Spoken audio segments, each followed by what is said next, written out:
Hello, everyone, and welcome to the Women in Leadership Talk podcast. Well, we have some excitement planned for you again today. I know I say that all the time, but every time we bring a new guest on, I just get even more excited just to learn and to share with you expertise of other individuals. So, Noomi, nice to see you. How are you today? Thanks for joining us. I'm great. Thank you for having me. Awesome. Well, we're thrilled to have you. And I want to thank our audience. We appreciate you joining us again today to listen to stories of women from all over the world and the impact that they're actually making with others. So thanks for joining us.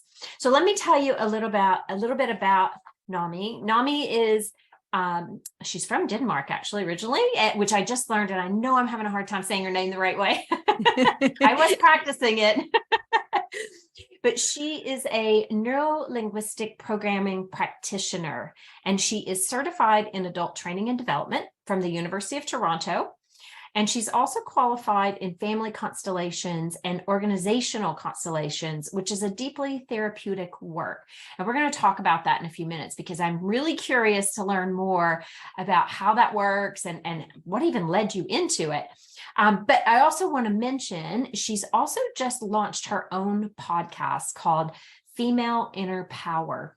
And so make sure that you check her out on social media. Make sure you have a listen to that podcast that's just been launched. So congratulations on that. We're excited to hear more about how we unleash the inner power.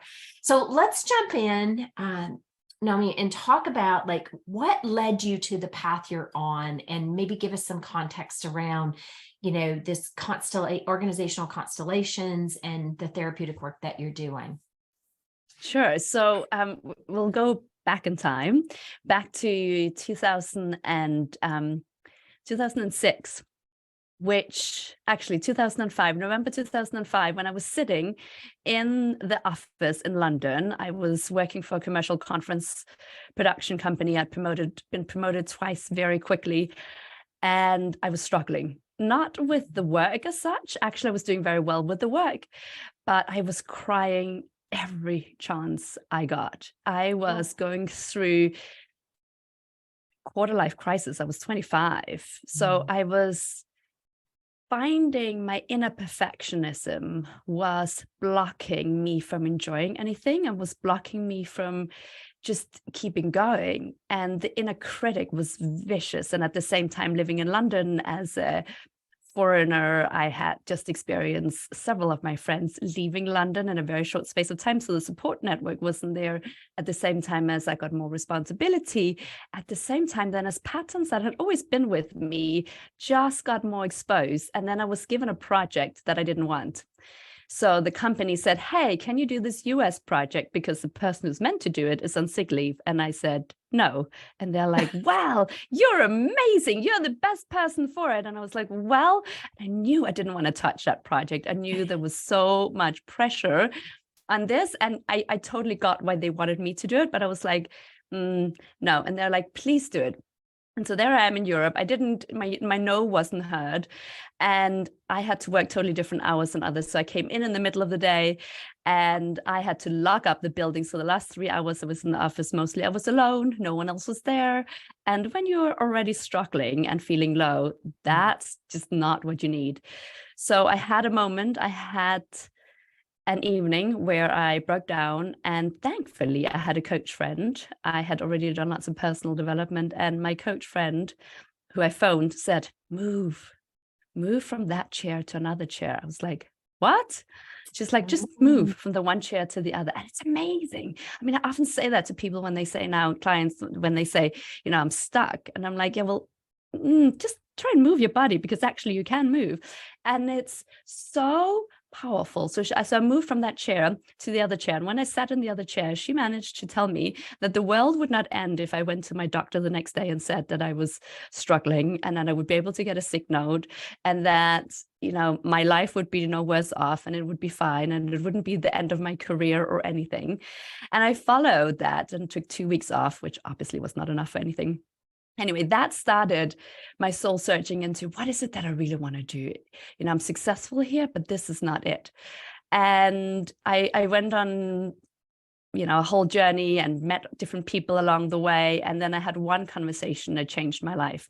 I met an executive coach who, bless him, gave me 2 hours of his time for free because someone had said, she's wonderful, you should meet with her.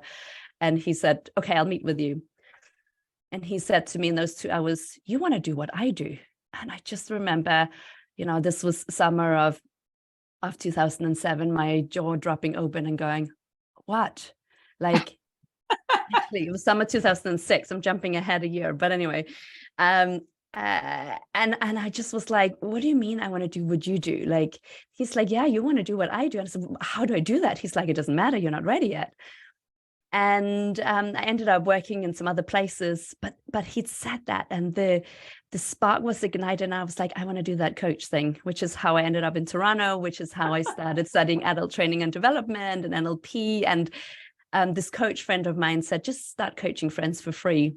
And I did that. And then very quickly, I got my first paid coaching client. The coach friend of mine was working for an up-and-coming coaching company. So this was now November 2007. And 2 years from the day when I had been crying, there she was saying, hey, you've done this training. Are you ready? Like, we need more coaches. Totally set you up. And, I got paid £22.50, which is, I think, about the same in dollars, the way it is right now. And I just felt like the luckiest person in the world. I mean, obviously, you cannot pay rent in London for £22.50. Not in Toronto either. There's very few places in the world you can, but it just felt like the best thing ever. And so since then, I've been on that journey of coaching. And so it's been more than 15 years. I still feel like I've got the best job in the world. And you asked me about the family constellations, which came later. I mean, I'm sure you have the same thing, that once you start in a field that you love, and particularly in the field of humans, there's constantly another thing to learn. So it's like, wow, I want to know that, and I want to know that. And so family constellation was something I was introduced to. I wasn't looking for it. I was introduced to it. And I was like, what is this thing? Like, there is something here that my whole body goes, yes, something's working here. I cannot explain it. And I've got to, I want more of this. And so I did 2 years family training, family constellation training, and 1 year of the organizational systems training. And really, the main piece of it is that when I sit with you, I won't just see you as, a single individual. So we live in an era where we like to think of like, well, it doesn't matter where I come from, and it doesn't matter my parents, and it doesn't matter. And it's like, well, whenever I sit with a client and they're like, I need to be more confident, or I need to speak up more, or, without looking into some part of their childhood, or how they struggled at school because they were dyslexic, or how their father seemed to favor their sister or brother, and therefore they're always competing and never feel like they're good enough, or whatever it is. We all have stuff. Or how women in their family were told to just, be quiet and just get on with it. Play nice. Whatever it is. Exactly. All of this without understanding the systems that we are brought up in, and the systems we walk into.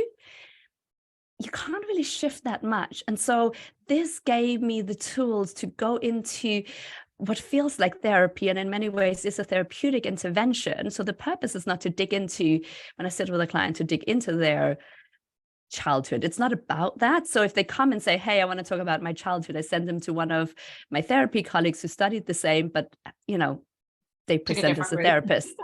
Exactly. But when they come and they're like, okay, I've been told to be more confident, I've been told to be more assertive, or I don't know why I'm not breaking through to the next level, then usually we'll talk about their divorce, or their parents' divorce, or the history they come from, or they come from China and what it's like to be a Chinese woman, or wherever they come from, like the heritage. And that, to me, there's this quote, I can't remember who said it, but it's like, history repeats itself. No one listens. It has to, something along those lines. And it's this piece of patterns keep repeating themselves. So we think that we're so modern and everything is different, but it's like patterns keep repeating themselves. And this for me is like a vehicle through which I can help people heal some of these patterns and these connections. So yeah. Well, they keep happening until we address it, right? It'll just show up, and sometimes it gets it becomes a stronger pattern or a stronger hit to the system until we actually take action and do something about it. That's amazing. Wow. And I love what you said about systems, because systems, people don't even realize that we all live within multiple systems. And, when you start to recognize how those systems play out, then you get to choose, right? Whether you want to continue with that system, or how do you shift that, or a particular experience will change the way you interact with that system. Amazing. Amazing. Wow. Okay. So you're doing some really deep and some really interesting work to help people, I would say, get out of the stuck patterns, helping them to shift, to move forward. Love it. Love it. Yeah, I had a client the other day saying, you can't really call yourself an executive coach or leadership coach, because I just met someone else that says they're an executive coach, and what they do is like so different, and you go so deep. So yes, but if I call myself, something else, then people can't get sign off in their organizations. And truth be told, the presenting issue and what I help people with is how to show up more in their power, how to have bigger impact. But to do that, we often got to go really deep, because exactly. I mean, if it was easy, everyone I sit with is super smart, very resourceful. If it was easy and if it was in their conscious mind, they would have figured it out. It's not that people can't figure things out. So it's usually in their blind spot. Exactly. And sometimes it just takes the right questions, right? To get somebody thinking, oh, well, how is that showing up? I mean, we are in the same work, executive coach as well, empowering women, helping women be bold with their voice, having that confidence. So important, but we all can come about it different ways. And we both know that, clients resonate with certain people more than others. And that's why, there's enough for everybody in the world. It's just, you got to find who's going to help you achieve what it is you're looking to achieve, and to help you get out of your own way. So I love that. Absolutely. Yeah, that's awesome. So, I love a question that you had shared about looking back 10 years and thinking, I definitely made the most of my potential. So what are your experiences as it relates to people getting in their own way? I like the way you put that. So mostly we just think about, oh, how will I get through this week, and how will I get through this year and this day?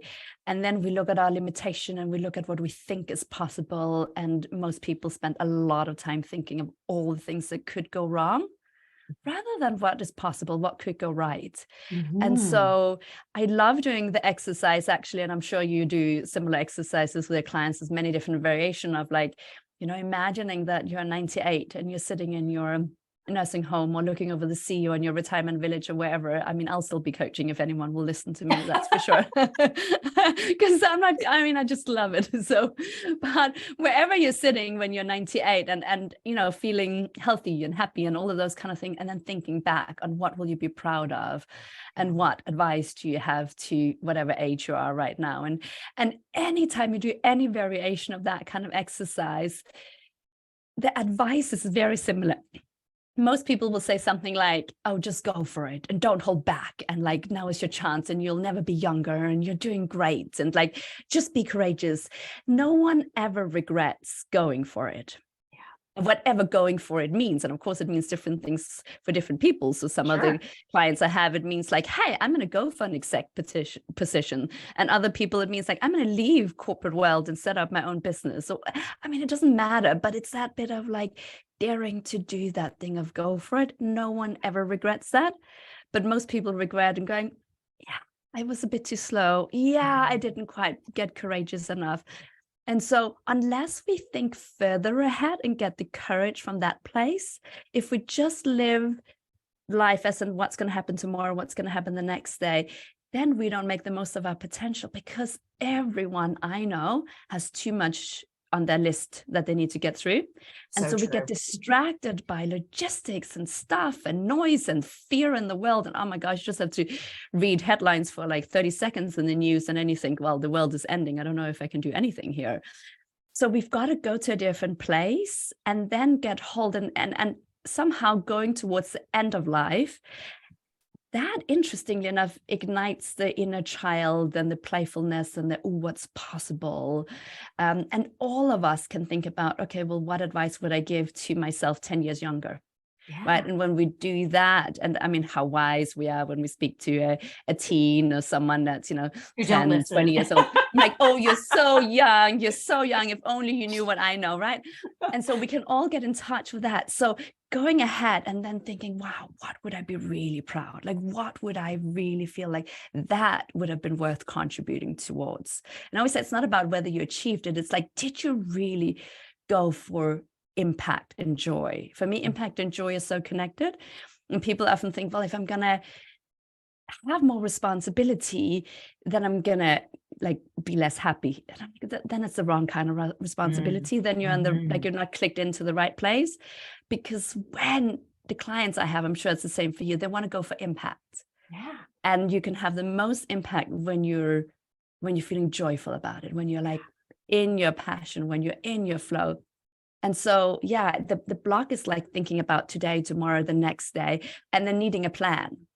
That's the other thing. People think they need a plan because we live in a world that is favoring the masculine qualities. And it's like, you need a plan. If you don't have a plan, you're not being sensible. And the plan often gets in the way because we're like, well, I have no idea. I mean, like, so, okay, I want to become CEO, but I don't know how to do that. Or I want to have my own successful business. How? I don't know what the plan looks like. And then we start writing down steps and we're like, but I have no idea how to raise capital, or I have no idea how to get on that board. And then we just stop. And so plans, the idea of a plan makes sense, but it's mostly unhelpful. And so what's more important is, well, what's the next step I could take and how could I take it this week? So people like think they need to make a plan and they wait until they have the steps to take a plan. And then a year goes past and another year goes past, rather than, well, the steps will be revealed as you go, but you got to keep taking action.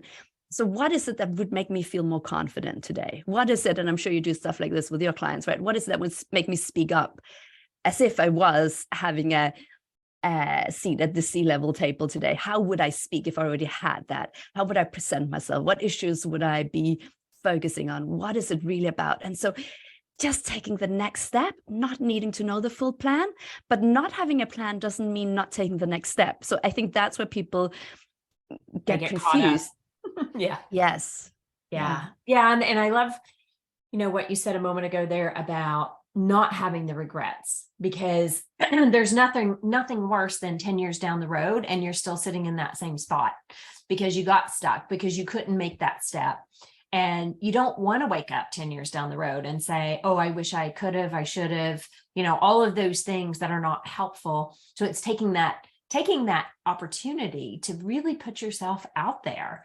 I love that. And I think that's so important for all of us, right? Because we will always second guess ourselves, but there's the other side where we need to trust ourselves and just go for it. Because so what if you fail fast then?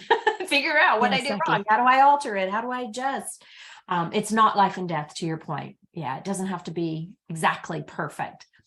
So what do you think stops people from being at their full potential and really tapping into that inner power?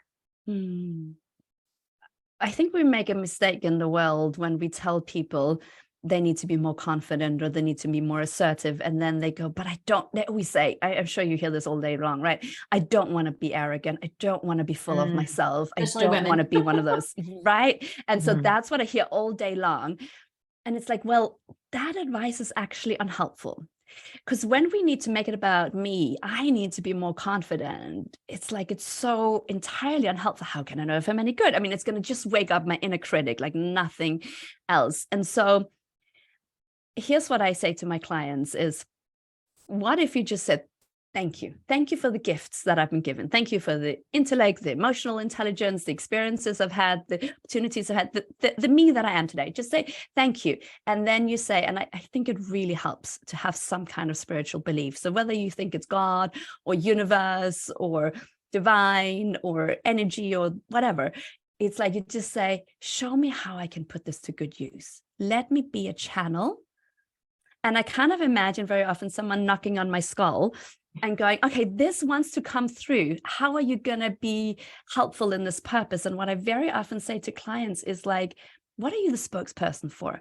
If you don't speak up, what either won't be spoken at all or spoken with a very little voice, right? We, you and I will amplify each other's voices. So there's definitely space for so many more women doing the work that we do.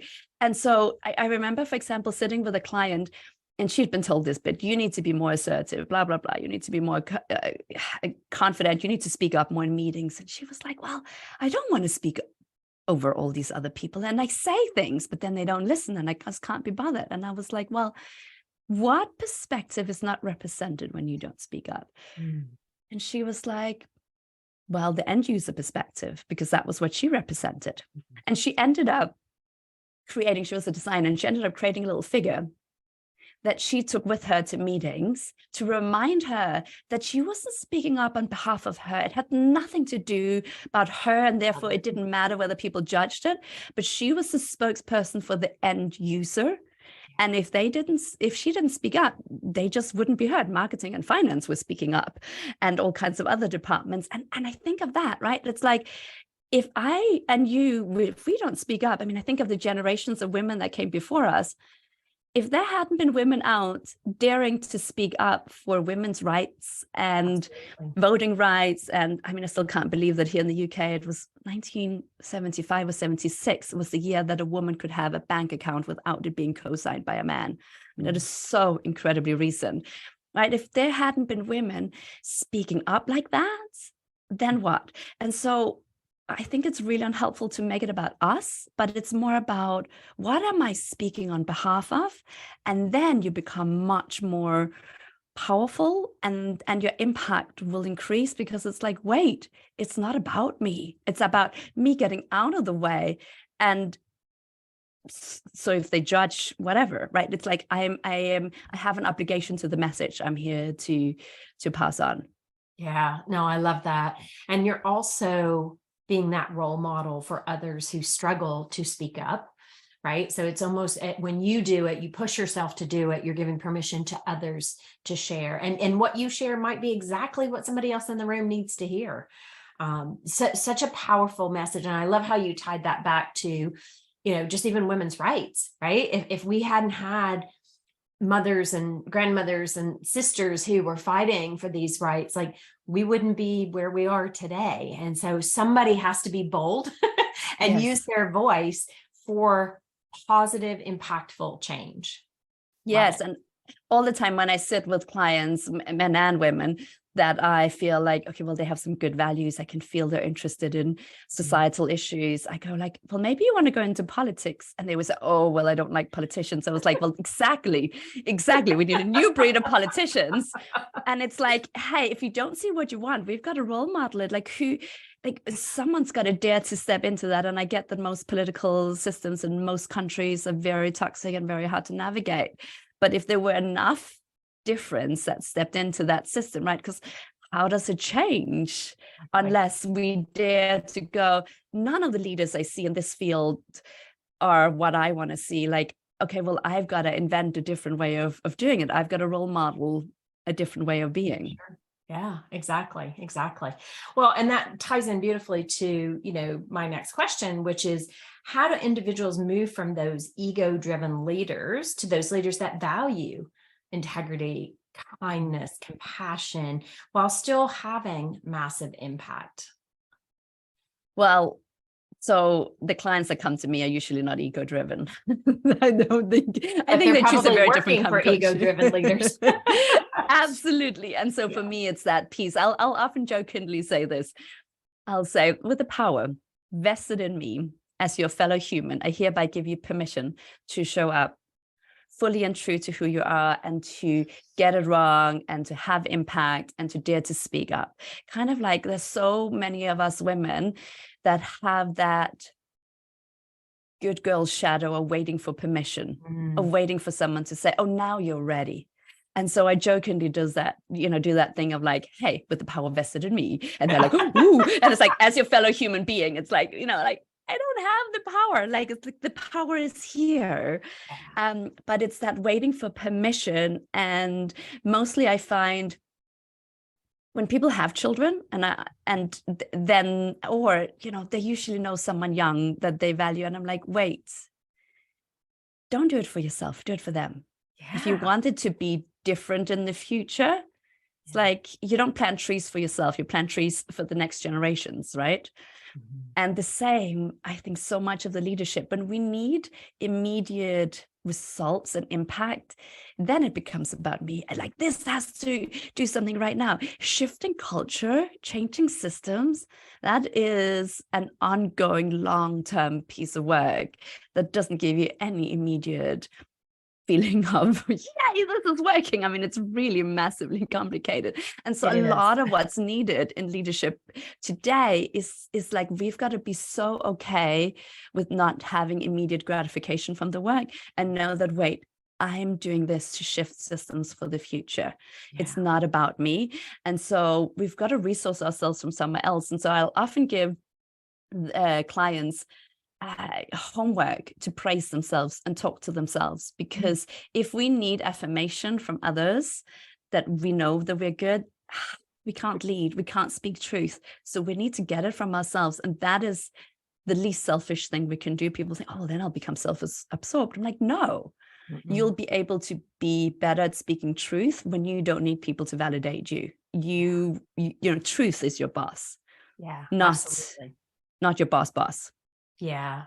And so we do a lot of similar work, and that external validation is usually motivated by something else. And so when you are able to do that inner validation, that is something that no one can ever take from you, right? Like, that's yours. And that's also where that confidence rises, gives you that courage to dare greatly, as you said. Like, that is such important work that we do as leaders, and not leader. When I say leaders, I'm talking about the leader of your life, right? You are a leader, regardless of what your title is in a career. But such an important message, I think, just really harnessing and becoming very aware of that inner validation, that inner affirmation of how you were created and the gifts and the talents that you bring into this world. So don't let it go. Don't let it get wasted. Let it shine. Absolutely. Yeah. So, one of the things that you quoted, and this really just caught my eye and I loved it, is, what will the you of tomorrow thank you for doing today? And so let's talk about that, maybe even share some examples of how you implement that into your life. Because when I read that, I was like, oh, wow, like, that's a really powerful and beautiful message that you can empower yourself with. Well, in the family realm, for example, the you of tomorrow thank me, and actually, to be honest, the whole family thank me when I do photo books. So how we take all these digital photos, but like, who goes on their computer and looks at them or finds them sort of on the phone, right? And so I try, and I'm behind. It's, what is it, 23 now, and I'm still in the middle of 2020. But I make these photo books, and that is something that the me of tomorrow really thanks me for. So it's very often about, and I'm using that example because it's so tangible and right there, but it is things that matter in the future. We can be caught up, and I think women even more so than men, because very often we do more of the house stuff and more of the day-to-day running, and we can be caught up with stuff that tomorrow needs to be done again. And I'm not saying it's not important to do it, but it never gets any momentum. It doesn't have any long-term impact. It doesn't really show anything for the future. And so the photo books, I mean, does it change anything? Not really, but actually it's like our family legacy, our history. Sure. It really matters. And the kids go back and look at them and have a good laugh. And I try to now write in little anecdotes. And I started actually the Female Inner Power podcast also as one of those things. It's like a catalog of conversations, both, solo episodes from me, but like, just like this here, right? it's like, it's fine for you and I to have a conversation that never gets recorded, but here now it gets to have much bigger impact. So it takes a lot more to produce a podcast than just you and I could just have had a really nice conversation and not need to put it out into the world. And I know, I mean, people listening might not know how much it takes to actually get something out in the world and to keep a podcast up. But that is like, wow, you can go back and look at it and others can thank you for it. And so the impact becomes compounded. Many more humans get to benefit rather than just us having it. So it's this bit of, well, in a year's time, in 10 years' time, what will I actually remember? Will I remember that I spent an extra half an hour really cleaning the house? Or, I mean, like, the answer to me is no. Maybe for someone it will be, right? And so, this is why, like, last year I started writing a book, and then I had a change of heart in the middle of what that book should be. So it will happen, right? And I'm putting it out here and I always say to people, if you want to make something happen, if you want to make something happen, go for public accountability, and then it will be embarrassing when you don't do it. So you will get it done, right? If something matters to you, tell a lot of people. But it's this piece of what will the you thank you for? It's something that lasts beyond today, something that actually matters. And if you think about what are your values, what matters, it's for me, it's much more important that I listen to my kiddo than whether they had stains on their clothes. And I mean, I know that other people have other values, but for me, it's like, did they feel listened to? And did I show up daring to impact a system? So I have a friend who's on a board, and she was like, wait, I'm here to say my opinion. I'm not here to just be nice. I don't agree with this. I'm going to find a way to speak truth, right? And it's not their truth, but the truth that feels true to me. Sure. And it's that bit of what will the me of tomorrow? It's usually being courageous. It's usually creating something that lasts beyond that day. And it's something where you can see progress. I think I heard it from Tony Robbins years ago, that what makes us humans happy is to feel and see progress. And it's so true. People get very depressed when they can't see any progress, and then we measure it by our kids. And I always laugh in September when everyone posts all the pictures. Oh my God, I can't believe a year's gone past and look at my kiddo. And I'm like, yeah, but isn't it sad if you only measure it based on your kids? Yes, it's amazing. But don't stop developing and growing just because you left school or you got your first job or you got kids. It's like, what about your own growth? What progress is going to happen? Because that's what you're going to thank yourself for, that you progressed, that you contributed more, that you created something that lasted beyond today. Yeah, that's such a great message. And it doesn't have to be monumental, right? Because I think sometimes we get stuck in that, moment of, well, what can I contribute? And it can be small things, and it's only how you measure it, right? Yeah. But that's such an important message that you're sharing, because, it's that legacy, right? What do you want to be known for once you're gone? How do you want to be remembered? Or if you're not in the room, what do you want people to say about you?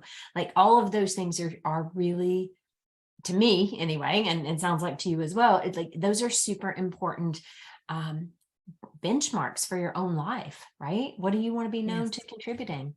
Yeah. And it's when we focus too much on the day-to-day, again, nothing extraordinary happens. So it's better to pool a lot of energy together and going, and if it's for the family, well, I want to be known for the person who every year hosts a summer party. And maybe once a year, I really go all in on that bit for the family or for the friends or whatever. It's like, okay, well, you'll be known for that. People, we have an identity, and people remember us for our very best days and our very worst days. Right? I mean, that's just how it is. And as a leader, even more so, the more senior you are in a hierarchy, the less time people usually have with you. And so they'll judge you. And it just 100%. Is. I mean, we can be mad about it, but they will. So it's like, what do you want to be known for, like you said? And that bit of like, don't try and have equal energy to everything, because it just is not equal amounts of energy for everything. No. Awesome. Love it. So I just looking at our time here, this is such a great conversation, and you and I have so much in common. And, I think part of the challenge to our audience is how do you do that one thing to help yourself move to that next space that's comfortable for you, right? Recognizing, acknowledging, who you are and what you do. I think that's such an important message for people to gather, because every single one of us have something to contribute. Every single one of us. You weren't just put on this planet for just the sake of taking up air. So really make it worthwhile. So maybe share with us one thing you think our audience could walk away with today and actually start to implement or to practice. I'd love to give everyone an exercise that can feel kind of spiritual. And I know some people might love that and some people might be afraid of that word, but I'd love you to give it a go, no matter how you feel about that. I'd love you to kind of ask every day, okay, well, how could I have the biggest impact? What might that look like? And then you can ask, in general, bigger life question, which you're like, I don't know how to do that today. And also, how could I have the biggest impact today? And so for me today, today was about telling people about the Female Inner Power podcast and not getting nervous about whether people want another email. It's about showing up and being really present with you. And it's about listening to my girls because I'm alone with them. My husband's away. And so those are the three things that matter most. Everything else is just noise, logistics, stuff. Those are the three things that matter most. Yes, I will answer other clients, answer lots of people. Yes, I will do lots of practical to-dos. But the three places I wanted my energy to flow is like this conversation, hopefully something that lasts beyond. So showing up and really putting energy and attention and focus in here.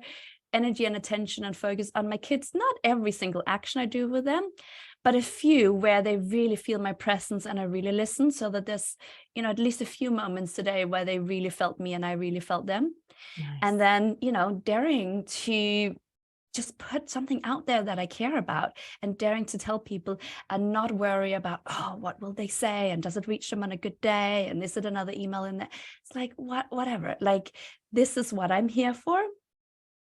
And then that's all. Like, I will do my part and then I leave the rest up to something else. So asking daily, and I would encourage people to journal on it, to actually sit and take pen to paper and even like 90 seconds just to write what comes. Allow yourself to be surprised and to go, how could I have a bigger impact today?